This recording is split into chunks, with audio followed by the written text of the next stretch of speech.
ethnic studies, and this poem pleads for Chicano studies, and Asian American studies, and Native American studies, and African American studies. And this poem, written on my body, will not stop. Because you cannot put pain holds on this poem. You cannot drag this poem through the night without it getting louder.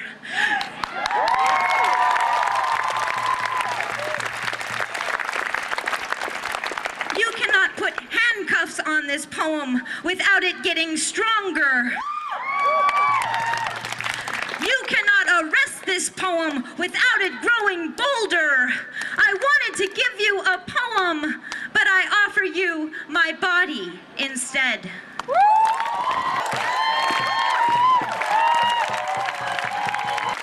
do we want? Ethnic studies. When do we want it? Now. What do we want? Ethnic studies. When do we want it? Now. What do we want? Ethnic studies. When do we want it? Now. What do we want? In the spring of 1999, Berkeley students organized a strike to save the Ethnic Studies Department from drastic budget cuts and the loss of faculty members.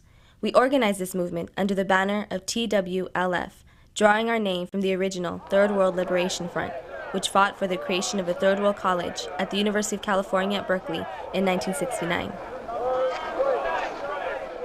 Number 1, that funds be allocated for the implementation of the Third World College. A, Department of Asian Studies, controlled by Asian people. B, Department of Black Studies, as proposed by the AASU. C, Department of Chicano Studies. D, any other ethnic studies programs as they are developed and presented. We needed ethnic studies because there was no history or culture. There was nothing from our perspective.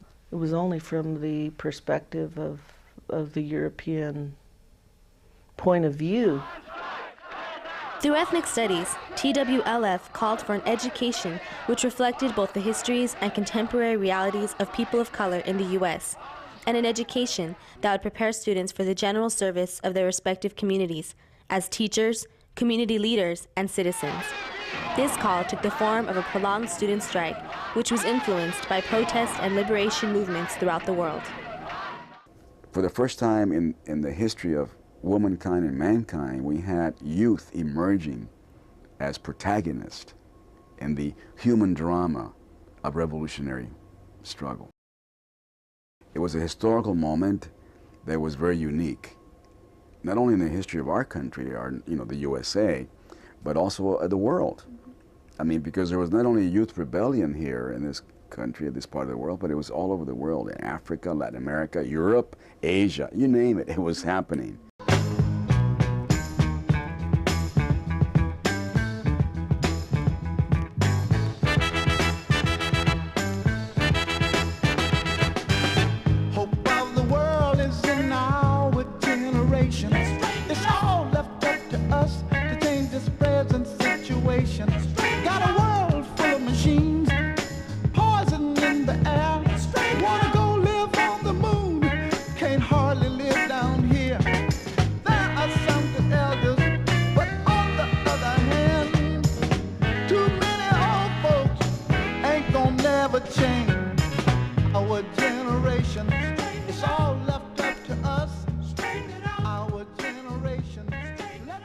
Much like the rest of the world, the Berkeley student strike was met with violent resistance.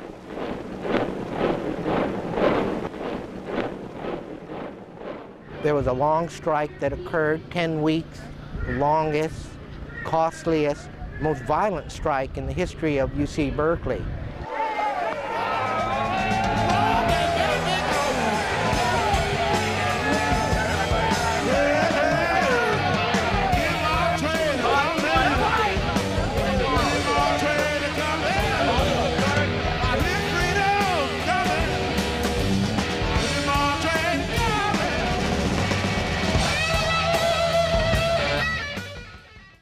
When people of color got up in unity and went on strike, and it scared them, they brought out the National Guard and they dropped the tear gas on campus.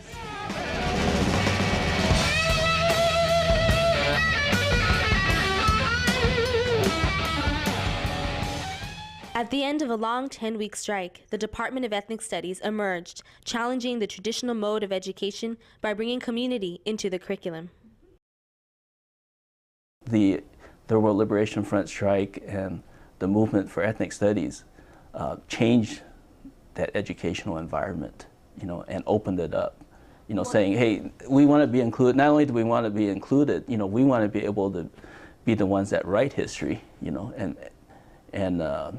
and also we want to be the ones that make this university relevant, to the community. Despite the overall success of the Ethnic Studies Scholarship from its early days, the department struggled against close scrutiny and criticism from the administration. This ongoing struggle was later compounded by severe budget cuts in the early 1990s. Ethnic Studies cutback began in around 1990, 9 years ago, when California economy went on into a very, very prolonged chronic recession. 5 years ago, we were compelled by the administration not only to merge all the programs within ethnic studies, but also to have a reduction of downsizing, consolidation, reduction of our staff support, our budget, everything. In California, as in previous times, the economic recession of the early 90s was largely blamed on immigrants. This period of anti-immigrant scapegoating led to the passage of propositions including 187, 209, and 227, targeting youth, low-income communities, and people of color.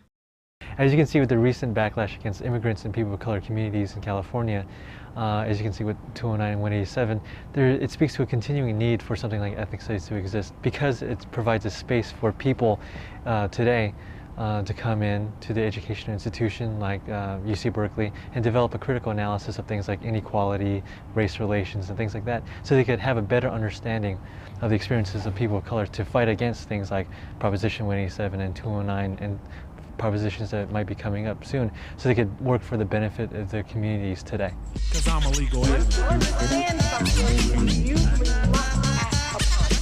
Once you understand something, you usually must act upon. Once you understand something, you usually must act upon. Once you understand something, you usually must act upon. Call us legal cause we're allowed to be here, just as long as we fear these laws of a land programmed in a slant towards light man, specifically the white man. And everywhere you look, the blacks are labeled as crooks when we're actually objects that got took. A little fact that's never enough mention inside any type of school system. But the negative is pumped like a curse until the black situation only gets worse. Cause being ignorant of self just leads to failure. There's so many facts they don't tell you. You can't always believe what you read, hear, and see when its benefit is not for you or me, but for them with the power in the light skin. All in all, it's a system of racism, and that's what outsiders don't wanna see. They figure blacks should shut up and be happy in a land where opportunities come in mobs. Yet we seem to be locked out of decent jobs. Why? Because of indecent education. False facts will never raise a Nubian nation until we realize all of these troubles were locked in to the title of legal aliens. As students were organizing against the conservative backlash, the administration ignored the faculty's struggle against the budget cuts and dismantling of the department. There was a growing insensitivity to the blatant demise of the department. The best that can be said is that there was a blindness about it, and so there was a sense of panic, and there was a sense that, I think, as the students have stated, of the administrative channels being blocked. We had a clear understanding that students and students of color, because this was predominantly student of color body, were not taken seriously by administration. We were aware that funding for ethnic studies had decreased over the years, just by not having classes offered that used to be offered 5 or 6 years ago. Professors weren't getting hired. With 209 passing, and then with the numbers coming back of how low the underrepresented students of color were at Berkeley, and then the cuts to ethnic studies, and I mean, like, everything that was hitting all of our communities, it just started coming down hell of hard, and I think it sort of shocked everybody. It was basically a sense of ya basta, that all of us need to start doing something, whatever it is, and it needs to be something big. The time was basically ripe. On April 14, 1999, students occupied Barrows Hall, which houses the Ethnic Studies Department, and distributed their demands, which called for the hiring of new faculty members and sustaining the department.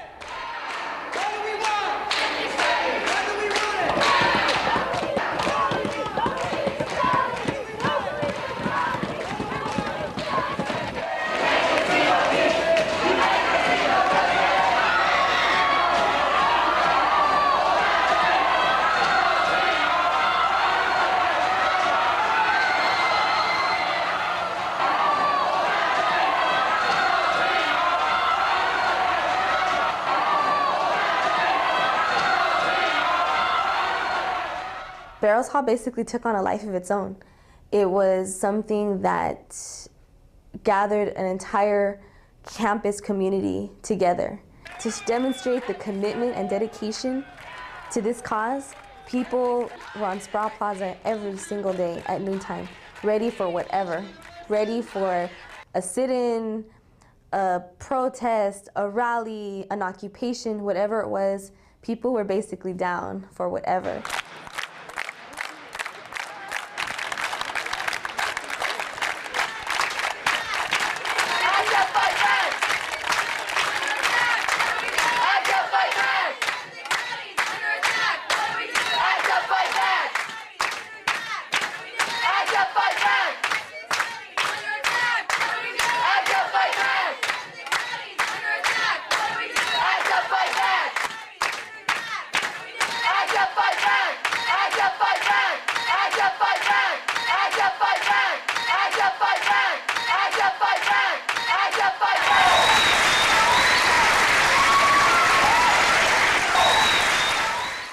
The tactic of a hunger strike was one that a couple of us had been thinking about. A hunger strike that would really sort of appeal, in terms of middle of the road people, it would sort of appeal to people's moral conscience, as well as the fact that the university, we knew the university didn't know how to deal with that.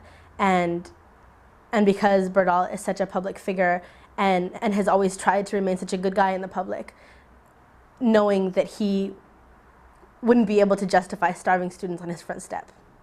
A hunger strike definitely kind of conveys a different message.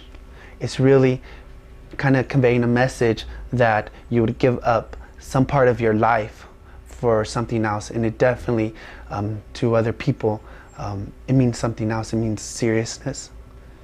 That the issue at hand is not a joking matter. That it's a matter of life or death.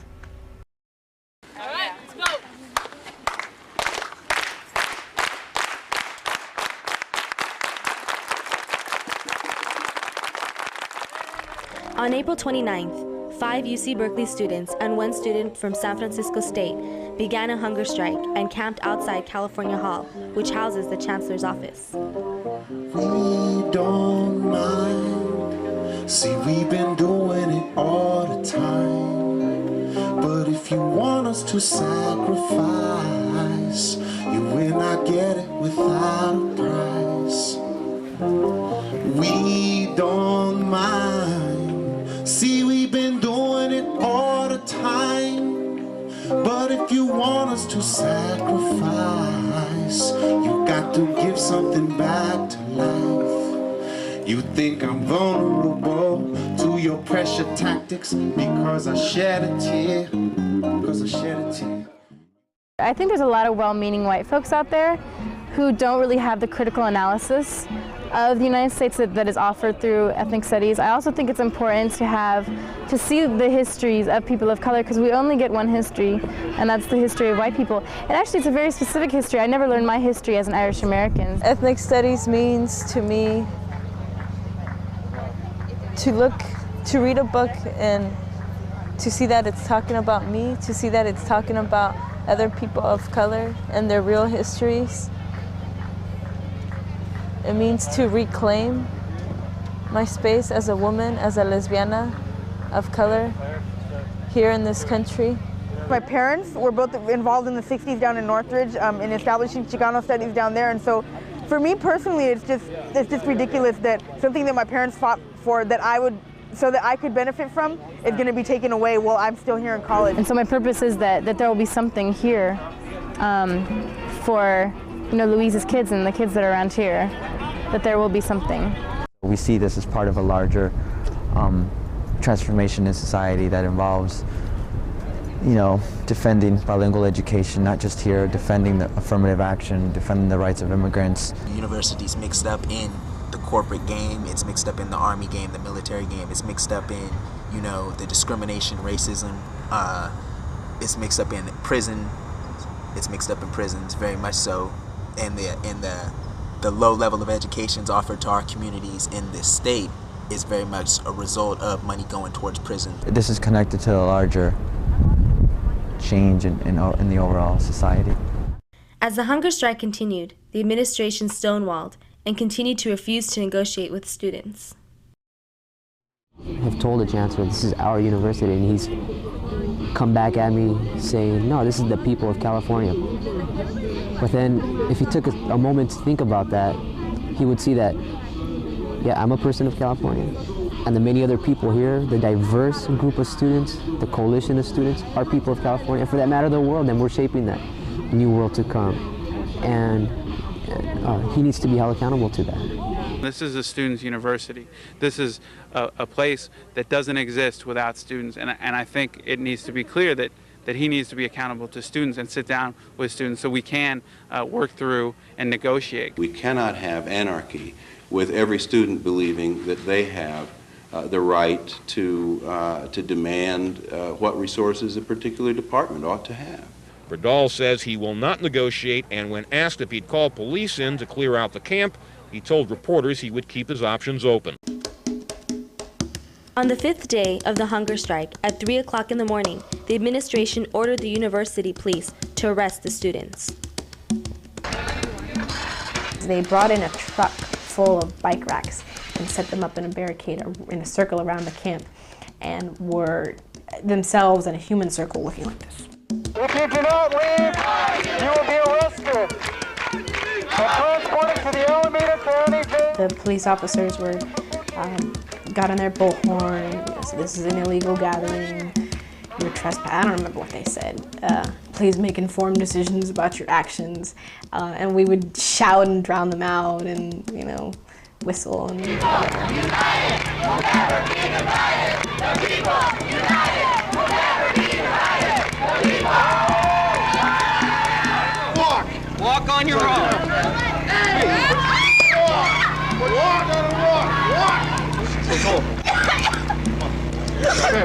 We saw the people who completely gave of their body and were dragged and were punctured. People who decided to drag themselves all the way to their seat, and we could hear them screaming. People, a few people cried.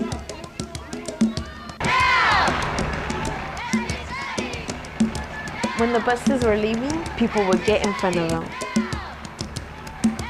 So the cops that had been around us ran over there, and then we just saw these cops jumping on the people that were on the ground and hitting it.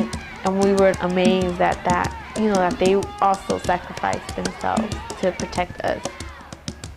By the time we had sat there and we had watched so many people get arrested, and we had watched the cops, drag them even when they didn't need to drag them. We'd watched people lie down in front of the buses. We'd watched the bus drivers say that they didn't even want to drive these buses. I think we knew that we had to keep going, and everybody just kicked into high gear. And it's amazing what so few people got done in so few hours. We have heroes, and they are non-violent heroes, okay? Non-violent. And so, why are these non-violent heroes and their brothers and their sisters night raided by police in riot gear in the middle of the night? What is that about? How can you transgress property that belongs to the people? How can you transgress?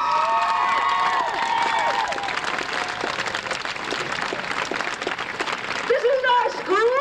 This is our property. These are our heroes. We are in the middle of a victory, and I think the chancellor is getting the message. I think that was the first time that we realized how incredibly stupid the chancellor had been to arrest those students and how much he had in fact helped our cause. All power to the people! Power to the people! Power to the people! Power to the people! Power to the people! Power to the people! And I remember standing there and watching Jason Ferrer had the TWLF banner, and he climbed up the wall of California Hall and he posted it up, and it was just like this roar went up from the crowd.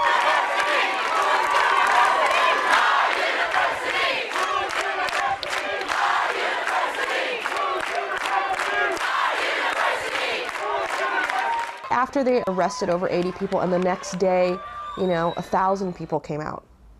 The community support also came out because they do feel that this is connected to many battles. I mean, this is a battle about education. Dolores Huerta was there speaking to us, and Angela Davis was sending her regard. I mean, this kind of attention, this kind of backing really showed them that this isn't just some wild card students. They have valid concerns which are recognized in their communities, and the communities will hold the university responsible. As I look around, I see other elected officials here at this rally. I see city council people from the city of Berkeley here to support you. I see commissioners from the city of Oakland to support you. I see community-based organizers here to support you. I see labor here to support you. And we say thanks to you. This community is with you. Your strike, your fight is our strike. It is our fight. We are with you. The struggle continues. The struggle continues. The struggle continues. Thank you. We shall not be moved. Fighting for our freedom. We shall not be moved. Just like a tree that's standing by the water. We shall not be moved. Fighting for our history, we shall not be moved. Fighting for our history, we shall not be moved. Just like a tree that's standing by the water, we shall not be moved. Justice, fighting for justice, we shall not be moved.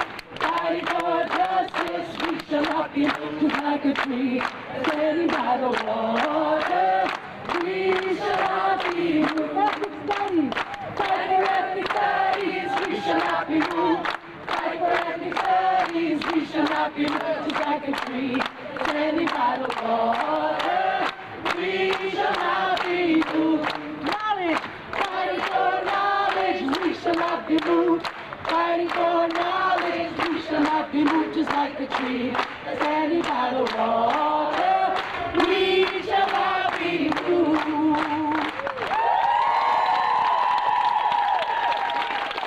I have a message for our chancellor. My message is this. Don't arrest the students, negotiate with them.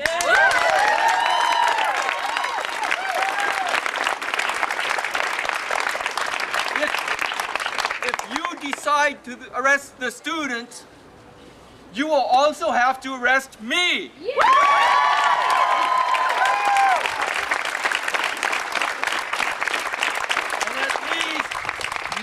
Other faculty members from the Department of Ethnic Studies. And there will be more of us as faculty on the lines with the students. Well, because there was so much support for the protest after Berdahl arrested everybody at California Hall, that signified to Berdahl that he could not end this entire thing without negotiating with the students. So he had the popular support for the protest, as evident with people coming back to support it after California Hall arrests, and you also had pressure on Berdahl to negotiate with students coming from the community, students, and faculty. He knew that faculty members were going to get arrested, which would kill him even more. If we have hunger strikers getting arrested, if we have faculty getting arrested, more community members getting arrested, and more students this time, I mean, this school would just look so evil. They could have, beat us, they could have did whatever they wanted, but he would not have looked good, and I think he wanted that to end. He wanted the violence to stop, and the most violent thing, he wanted, the children to eat, and I kind of think that that's what really broke his back. When we went into negotiations that Friday with Chancellor Berdahl and his administration, the negotiating team and Berdahl and his administration pretty much didn't have much problems over most of the demands. There was only pretty much two things that blocked us from finishing this process. One was that the issue of faculty, but that pretty much got resolved eventually. The other issue, and the issue that almost ended the entire process, was the issue of amnesty for the people who were arrested at Barrows Hall and California Hall. The chancellor just slammed his hands against the table and said, this is a deal breaker, you know.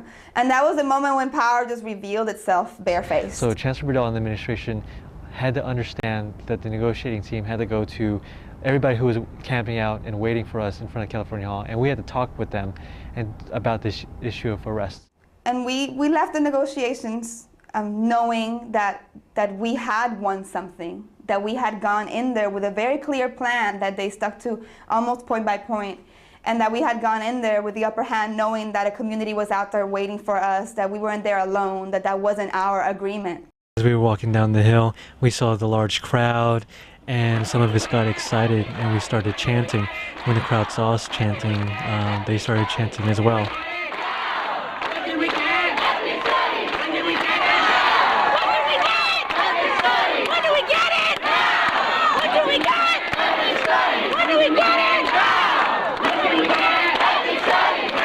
And the administration spent an entire day listening to us.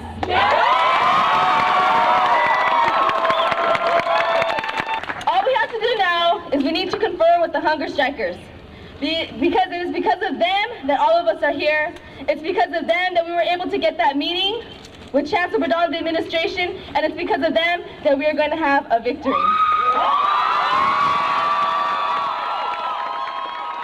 It was understood after the negotiations that the issue of arrests would be discussed with the people it would be affected, the people that were arrested at Barrows Hall. That never happened. As a result of the miscommunication, the issue of amnesty was never discussed with the larger group and the people who were arrested. So the final demands were signed knowing that the issue of amnesty was never achieved. We got an agreement for 8 faculty positions, 8 FTEs. We asked for 9, they gave us 8, and they said that in the process of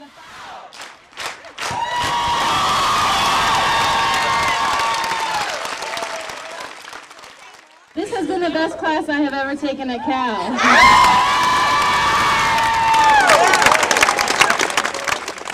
I did this for your nieces, your nephews, your future grandchildren, your children, period. What we've all learned here, and what Chancellor Berdahl should definitely learn here, is that you do not underestimate the people. We can just build this to really change this place. You're here. So I just want commitment from all of you that this ends. Not just when we break this bread and this ends, but that we move on and we build this, and next year we rock this world again. Yeah. Ain't no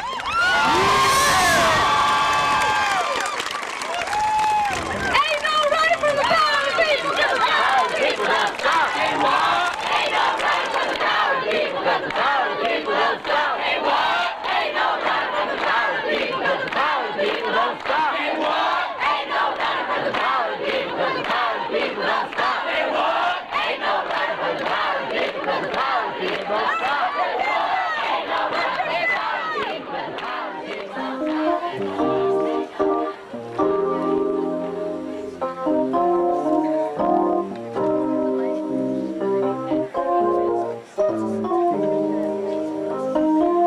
running from the power of the people, because the power of the people don't stop. We don't mind. See, we've been doing it all the time. In retrospect, I think the success of the movement lied in the power of collective action. For students, both undergraduates and graduates, to come together along with faculty and the community to defend ethnic studies, and also to take a stand and speak out against an administration who could have so easily granted our demands but chose not to do so. I was very satisfied with this because in this struggle, the students won new ground. They got everything that was cut back before back, and on top of that, they got a couple additional faculty positions. They got a completely new center, Institute for the Study of Race and Gender, and a student center, a multicultural student center. So I thought, in my opinion, this was a pretty big victory. I think that the hunger strike agreement, the final settlement, was not a victory in total because, you know, we didn't get amnesty. I think that what we got from the agreement were things that we as third world peoples deserve, and we as students and we as citizens of this country even deserve. And I think that, and people who aren't citizens of this country deserve.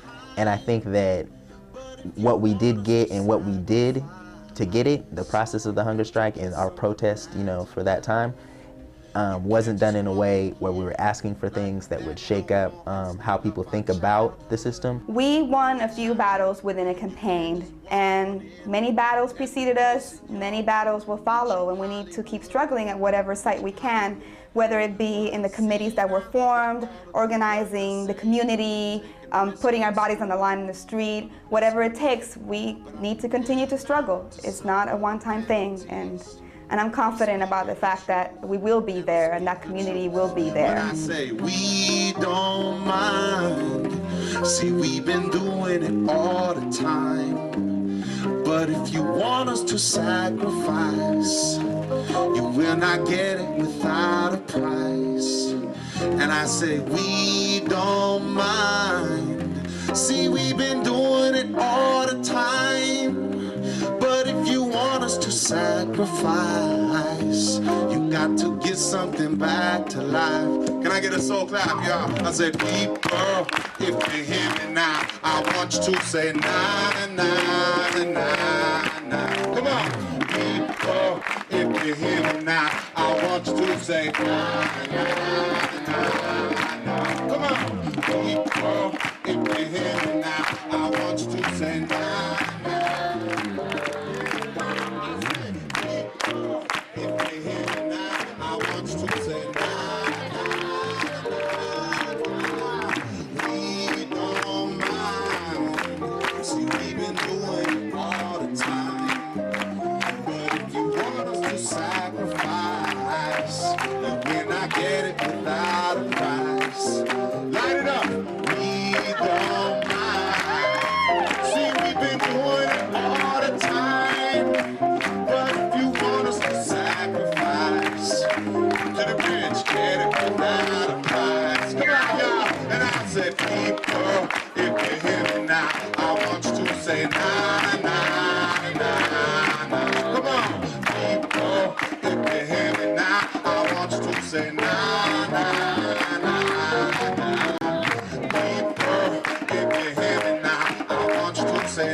We've been doing it all the time, but if you want us to sacrifice, you will not get it without a price. Thanks a lot, Joe. Stand firm. Everybody stand firm. One love. Peace.